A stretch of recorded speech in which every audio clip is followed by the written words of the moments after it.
শেখ হাসিনা বাংলাদেশে আসবে কেবলমাত্র বিচারের মুখোমুখি হওয়ার জন্য, ফাঁসির কাস্টে ঝোলার জন্য। সত্যি কথা বলতে এই শহীদ বাবা মায়ের সামনে দাঁড়ানোর শক্তি আমাদের আর নেই আসলে। কারণ আমাদের এই শহীদের মিছিল এত লম্বা হচ্ছে। আমরা শুধু এটাই বলবো যে শহীদ আরাফাত 12 বছর বয়সী একজন শিশু, ফ্যাসিবাদের বিরুদ্ধে দেশকে স্বৈরাচার মুক্ত করতে সে রাস্তায় নেমেছিল।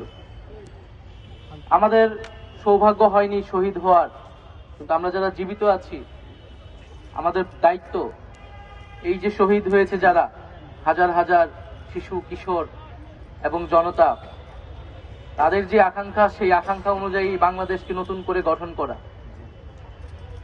আমরা দেখেছি যে এই আন্দোলনে স্কুল কলেজ শিক্ষার্থীর পাশাপাশি মাদ্রাসা শিক্ষার্থীদের ব্যাপক অংশগ্রহণ এবং রক্তত্যাগ, আত্মত্যাগ রয়েছে। আমরা শুধু এই আন্দোলনই না, এই সরকারের পুরা 15 বছরের ফ্যাসিবাদী শাসনকালে আমরা দেখেছি যে মাদ্রাসার শিক্ষার্থীদের প্রতি বিগত সরকারের একটা আলাদা ধরনের ক্ষোভ ছিল। মাদ্রাসা শিক্ষার্থীরা বিভিন্ন সময় সরকারের রোষানলে পড়েছে, বঞ্চনা এবং অবহেলার শিকার হয়েছে। আমরা 13 সালে শাপলা হত্যাকাণ্ডের সময়ও দেখেছি যে মাদ্রাসার শিক্ষার্থীদের উপর কিভাবে পুলিশি নিপীড়ন চলেছিল।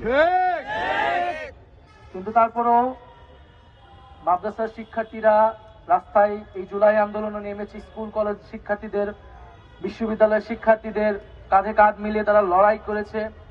আমরা সেই লড়াইকে স্যালুট জানাই, শ্রদ্ধা জানাই।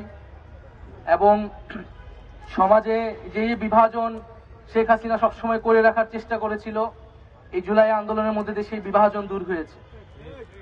এবং আর কোনো শক্তিকে, আমাদের দেশের ভিতরে দেশের বাইরের কোনো শক্তিকে আমরা আর এই বিভাজন করতে দেব না। বাংলাদেশের জন্য, বাংলাদেশের স্বাধীনতার সার্বভৌমত্বের জন্য যারা লড়াই করবে, আমরা সবাই কাঁধে কাঁধ মিলিয়ে একসাথে আছি, ঐক্যবদ্ধভাবে আছি।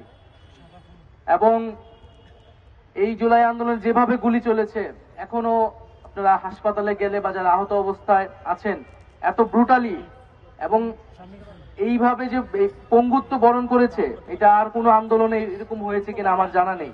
এরকম পঙ্গুত্ব বরণ করতে আমি দেখি নেই, যেভাবে মানুষের হাত পা চোখ নষ্ট হয়েছে। যুদ্ধ আহত হলেও এইভাবে আসলে পঙ্গুত্ব বরণ করতে হয় না। তো যারা বেঁচে আছে আহত অবস্থায়, তাদের বেঁচে থাকাটা অনেক বেশি কষ্টের, অনেক বেশি যন্ত্রণার। আমরা জানি, আমরা সেই যন্ত্রণা, সেই কষ্টের প্রতি সবসময় সমবেদনশীল। আমরা সকল শহীদ পরিবার, আরাফাত সহ সকল শহীদ পরিবারের প্রতি সমবেদনশীল। এবং এই সরকার অবশ্যই এই শহীদ পরিবার এবং আহতদের পরিবারকে রাষ্ট্রীয় মর্যাদায় পুনর্বাসন করবে।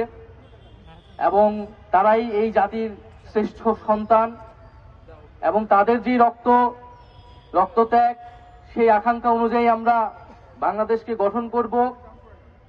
এবং মাঝে মাঝে আসলে আমরা যারা সরকারে আছি, আমরা তো সবসময় বলতে পারি না, কারণ আমরা নিজেরাই সরকারে আছি, আমাদের সরকারের ব্যর্থতা বা সীমাবদ্ধতা নিয়ে। কিন্তু কষ্ট হয় যখন আমরা দেখি যে আমরা এই শহীদ পরিবার, আমরা এই জুলাই গণহত্যা, আমরা আমাদের এই গণহত্যাকারীদের বিচার, এগুলা বাদ দিয়ে আরো নানান ইস্যু নিয়ে আমরা কথা বলি। আমরা দেখি যে দেশে বিভিন্ন জায়গায় বিভিন্ন ধরনের দাবি দেওয়া এবং আন্দোলন হচ্ছে। আমরা সকল দাবি দেওয়ার প্রতি, আন্দোলনের প্রতি শ্রদ্ধাশীল, কিন্তু আমরা বলবো যে আমাদেরকে এই সরকারের প্রায়োরিটি বুঝতে হবে, আমরা আসলে কি কাজের জন্য এখানে এসেছি, এবং সেই কাজটা করতেই সরকারকে সহায়তা করতে হবে। এবং আমরা বলবো যে এই জুলাই গণহত্যা সহ এর আগের যে গুম খুন, এই সকল গণহত্যা এবং গুম খুনের বিচারের মাধ্যমেই কিন্তু সমাজে একটা ন্যায় বিচার নিশ্চিত পাবে। এবং এই শহীদ পরিবার এবং আহতদের সামনে জাতি হিসেবে আমরা আসলে দাঁড়াতে সক্ষম হব। তো এটা যাতে আমরা ভুলে না যাই, আমরা অবশ্যই বিচার আমাদের টপ প্রায়োরিটি। এই বাংলার মাটিতে এই গণহত্যাকারীদের বিচার নিশ্চিত করব, এটা ঘোষণা দিয়েই আমরা এক দফার ঘোষণা দিয়েছিলাম, এবং আমরা সেখান থেকে এক বিন্দু পরিমাণও পিছপা হইনি। আমরা বিচার নিশ্চিত করব।